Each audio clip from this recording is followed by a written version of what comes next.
আসসালামু আলাইকুম। অনেকদিন পর্যন্ত আমাদের পুকুরে জাল টান দেওয়া হয় না, অনেকদিন পর্যন্ত দেখা হয় না আমাদের পুকুরের মাছগুলির কি অবস্থা। তো আজকে বাধ্য হয়ে আমাদের এই কাজটা করতে হচ্ছে, অর্থাৎ পুকুরে জাল টান দিয়ে আমাদেরকে দেখতে হচ্ছে মাছগুলির কি অবস্থা। গত ২ দিন যাবত আমাদের পুকুরে ২-৪টা করে মাছ মরতে শুরু করে এবং সেই মাছগুলি ভেসে ওঠে। মাছগুলির সাইজ অনেক বড় বড় হওয়ার কারণে আমাদেরকে বাধ্য হয়ে আজকে জাল টান দিতে হবে এবং এই পুকুরে আমরা আগেরবার এক ধরনের ওষুধ দিয়েছিলাম, আজকেও সেই ওষুধ দিব। এখন যেহেতু শীত প্রায় আস্তে আস্তে শেষের দিকে চলে যাচ্ছে, পানিও আস্তে আস্তে কমে যাচ্ছে। এই পানি কমার কারণে পুকুরে এক ধরনের গ্যাস তৈরি হয়েছে, এর পাশাপাশি অক্সিজেনেরও ঘাটতি দেখা দিয়েছে। তাই আজকে আমরা পুকুরে মাছ টান দিব এবং মাছ দেখব কত বড় হয়েছে। এর পাশাপাশি আমরা পুকুরে ওষুধ দিব, এর পাশাপাশি মূলত আমরা পুকুরে পানি দিয়ে ভরে দেবো যাতে করে মাছের অক্সিজেনের কোনো ঘাটতি না থাকে। আর তো প্রথমেই আমরা আংশিকভাবে পুকুরে জাল টান দিয়েছি, পরিপূর্ণভাবে দেইনি। এর কারণ হচ্ছে পুরো মাছ আমরা একসাথে উঠাতে পারবো না, যে কারণেই আমরা অর্ধেক বা হালকা করে ভাষা একটা খেয়াও দিয়েছি, যে পরিমাণ মাছ উঠবে আর বাকিটা নিচ থেকে যাতে গ্যাস উঠে যায়, এই কারণে দেওয়া হয়েছে। তো মাশাআল্লাহ, যে হালকা খেয়াওটা আমরা দিয়েছি তাতে যে পরিমাণ মাছ উঠেছে এটাই টেনে উঠাতে আমাদের কষ্ট হচ্ছিল। আর এক একটা মাছের ওজন প্রায় 2 কেজি, 2.5 কেজি, কোনোটা 3 কেজি, 4 কেজি পর্যন্ত হয়ে গিয়েছে।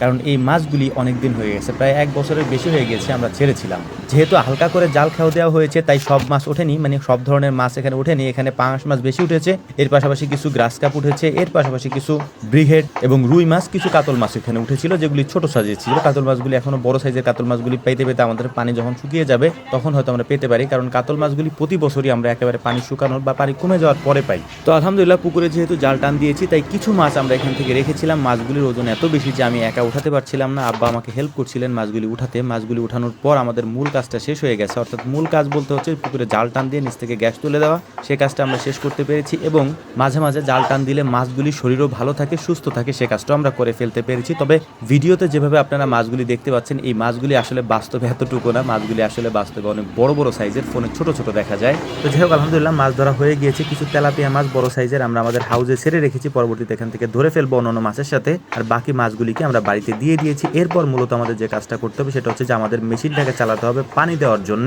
বর্ষা সিজনের আগে এই মেশিনটাকে আমরা চালিয়েছিলাম পুকুরে পানি দেওয়ার জন্য, এরপর আর আমাদের প্রয়োজন পড়ে নাই, কারণ পানি পুকুরে ছিল। এখন অনেকদিন পর্যন্ত যেহেতু মেশিনটা চালানো হয়নি তাই এই মেশিনটা চালাতে আমাদের অনেক বেশি কষ্ট করতে হচ্ছিল। তারপর আগুন দিয়ে শীতের দিন যেহেতু মেশিনটাকে একটু গরম করে তারপর স্টার্ট করতে হচ্ছিল আর কি। তারপরেও যাই হোক, আলহামদুলিল্লাহ আমরা সেটা করতে পেরেছি এবং কয়েকবার স্টার্ট দেওয়ার পরে মেশিন থেকে পানি উঠেছে। পানি ওঠার পরে পাইপ দিয়ে সেই পাইপ আমরা পুকুরের পাইপের সাথে যুক্ত করে দিয়েছি যাতে পুকুরে সরাসরি পানি পড়ে। এরপর এই কাজটা করে আমরা মূলত হচ্ছে যে আমাদের মেইন আরও একটা কাজ ছিল, সেটা হচ্ছে যে আমরা চিটাগুড়ের সাথে চাইনিজ একটা ওষুধ আছে, সেই ওষুধটাকে মিশিয়ে দিয়েছি এই পানির মধ্যে, অর্থাৎ চিটাগুড় ভেজানো পানির মধ্যে, এবং সেটাকে মিক্স করে আমরা বালতির মধ্যে ভরে পুকুরে ছিটিয়ে দেবো। এটা আমরা আগেও করেছিলাম যখন পুকুরে 2-1টা করে মাছ মারা গিয়েছিল।